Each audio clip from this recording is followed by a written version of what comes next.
Sadat home TV जे लाइ इहो त सभ खां पहिरियां त सैयदनि खे पंहिंजे बाबे ॾाॾे जो किरदारु अदा करणु खपे।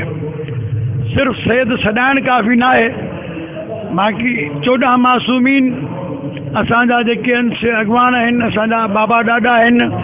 पहिरीं शइ त उन्हनि जी सीरत ते अमल करणु खपे।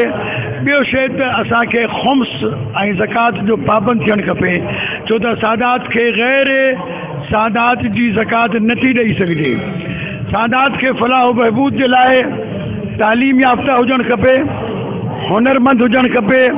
इन जे लाइ पंहिंजे पाण खे इतिहाद करे जंहिं इलाइक़े में रहो था उन इलाइक़े जा सादात ऐं मोमिनीन गॾिजी करे सादात जे लाइ तालीम जो बंदोबस्तु बि कनि, रोज़गार जो बंदोबस्तु बि कनि, ताकी सादात उहो किरदारु पेश करे सघनि जो माण्हू ॾिसी करे चवे त हीउ नक़वी सैयद आहे, त इमाम नक़ी अलैहिस्सलाम जी इन मंझां ख़ुशबू अची रही आहे। काज़मी सैयद आहे त इमाम मूसा काज़िम जी ख़ुशबू अची रही आहे।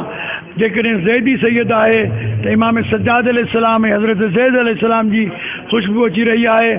पंहिंजे किरदार खे बि संवारियूं ऐं आज़ादारी दर हक़ीक़त असां सादात जो विरसो आहे, तॾो असांजो आहे। असांखे घुरिजे त इन जी वधि में वधि हिफ़ाज़त कयूं ऐं इन जे लाइ पंहिंजे पाण खे आमादा कयूं। ऐं तालीम जेसीं ताईं न हूंदी ओसीं ताईं असां कुझु बि न करे सघंदासीं, छो त इल्म रोशनी आहे, जहालत ऊंदाही आहे। इल्म हयात आहे ऐं जहालत मौत आहे।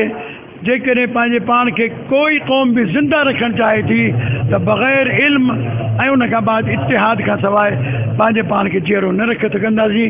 लिहाज़ा सभ खां वधीक असांखे जेका तालीम मोहम्मद आले मोहम्मद अलैहिस्सलाम खां बि मिली आहे उहा बि इहा ई आहे त इल्म हासिलु कयो ऐं उन ते अमल कयो। अस्सलामु अलैकुम वरहमतुल्लाह।